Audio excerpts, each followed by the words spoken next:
Olá, alunos, tudo bem? Estamos aqui em um ambiente protegido, por isso vou higienizar minhas mãos, retirando aqui a máscara, para a gente poder conversar um pouco. Eu sou o professor Del Aquino, professor de arte, e gostaria de começar a nossa aula hoje com uma provocação. Será que alguma vez você já esteve diante de uma obra de arte e pensou assim, como que ele fez isso? Pois é, esse como é que nós vamos tentar desvendar, tá bom? Para começar, eu queria que vocês dessem uma olhada nessa imagem aqui. Essa é uma obra do artista belga Ben Haim, de uma série chamada Lápis versus Câmara. Nessa obra, nós podemos identificar uma situação que não é muito comum. O que está acontecendo ali? Alguém fotografando alguém? Alguém desenhando alguém? Pois é. Aqui a gente pode ver um pouco o processo de criação desse trabalho. Já está terminando aqui o seu desenho. E aqui já está colocando sombreado. E ele finaliza com a textura. Finalizar não, né? Porque finalizar, na verdade, é só quando ele vai lá e senta na posição para poder ser fotografado. Olha essa outra imagem. Aqui o artista dentro da sua foto, numa exposição. E ele não esqueceu de levar o seu lápis. Ele gosta mesmo de brincar com a nossa imaginação, não é verdade? Pois bem, tudo isso que nós falamos até aqui foi apenas para introduzir o tema da aula de hoje. Que será ação criadora e processos de criação em arte. Como que é feita uma obra de arte? Muito bem. De um modo bem simples, a gente poderia dizer o seguinte, olha só, de modo bem simples, não vem os artistas dizer para mim que não é bem assim simples, tá? A gente poderia dizer que primeiro o artista tem a ideia. Ele vem lá, ele imagina como vai ser a obra dele. Depois ele vai procurar meios para produzir esse trabalho, para que ele se materialize, seja realizado. E por fim, temos a obra pronta. E aí o público pode admirar.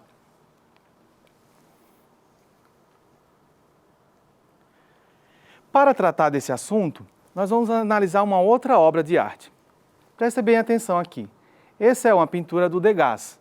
O Degas era um pintor lá do século XIX, no finalzinho do século XIX, que gostava muito do universo da dança, naquela época do balé.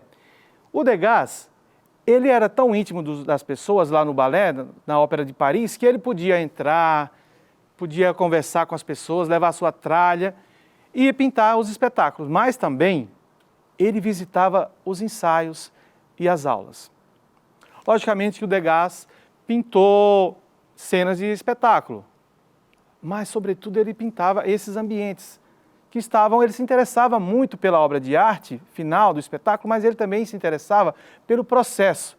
Era muito caro para ele essa questão do processo.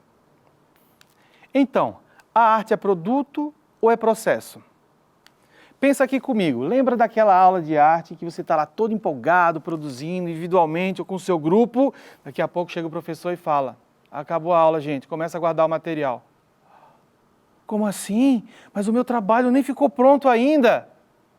Será que não valeu? Sim, valeu.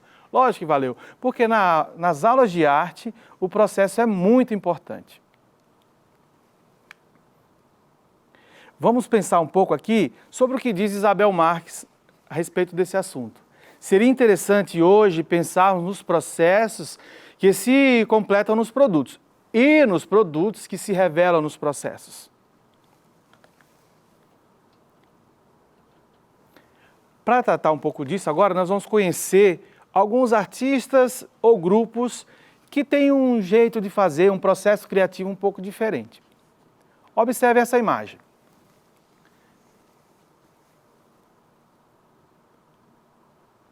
Aqui nós vemos algumas obras da artista Julia Carter, em 2012. Essas obras todas fazem parte de uma série chamada Horizontes. O que está presente aí nessa imagem? O que está faltando? O que está acontecendo aí? Está sentindo falta de alguma coisa? Pois bem, A Julia Carter tem um processo de criação muito interessante. Ela vai no lugar, escolhe um lugar que ela quer fotografar, ela vai lá, coloca seu equipamento fotográfico e fica lá, deixa ele. Daqui a pouco ela tira algumas fotos da arquitetura do lugar e fica esperando passar alguém. Quando passa alguém, ela clica de novo. Depois ela pega essas fotografias, revela, vai para o estúdio, recorta essas fotografias que foram tiradas do mesmo lugar e sobrepõe. Dessa maneira, ela está trabalhando 2 momentos num só. Ela está desenvolvendo aí a nossa percepção de ausência e presença ao mesmo tempo. Mas tá, e por que ela não faz isso digitalmente? Porque para ela é importante também essa sobreposição visual, tátil, de modo que fique bem interessante na sua obra. No teatro, também há diferentes modos de produção. Aqui nós vemos um frame de uma cena do grupo Teatro da Vertigem na montagem do espetáculo Castelo. Se vocês observarem ali, são 2 atores em cena. Eles estão no ensaio e aquela atriz, ela está dizendo para o colega como ela acha que deve ser a cena. Ele está ali pensando, daqui a pouco vai falar também. Nesse espetáculo, o diretor participa, lógico que tem um diretor e a palavra final é dele.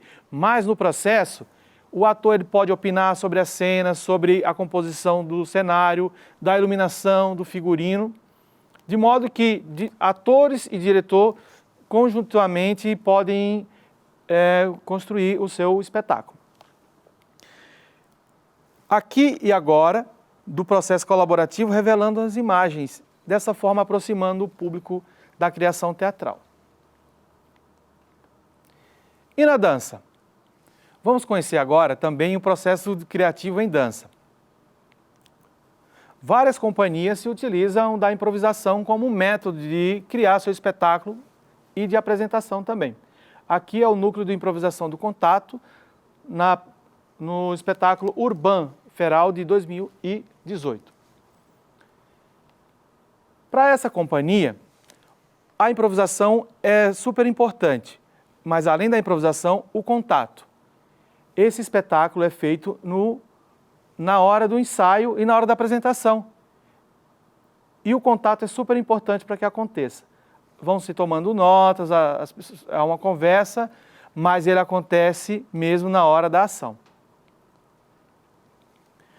Na música. Na música, vamos conhecer o processo de criação de um grupo mineiro que tem um jeito muito particular de criar. Quem olha essas imagens, de repente vai pensar que esses senhores trabalham em uma oficina. Mas eles são músicos. Esse é o grupo Acti. Além de músicos, eles são também inventores e criam seus próprios instrumentos. O seu processo de criação, eles contam com uma pesquisa sonora dos materiais e a partir disso eles criam os instrumentos e compõem suas canções, combinando os elementos que eles trazem sonoramente. Muito bem. Chegamos ao final de mais uma aula, onde nós podemos aprender mais sobre processo criativo e ação criadora. Não se esqueça que em arte o produto é muito importante, mas especificamente nas aulas de arte devemos levar muito em conta os processos. Foi um prazer estar com vocês e quem sabe nos encontramos para mais uma aula. Grande abraço a todos!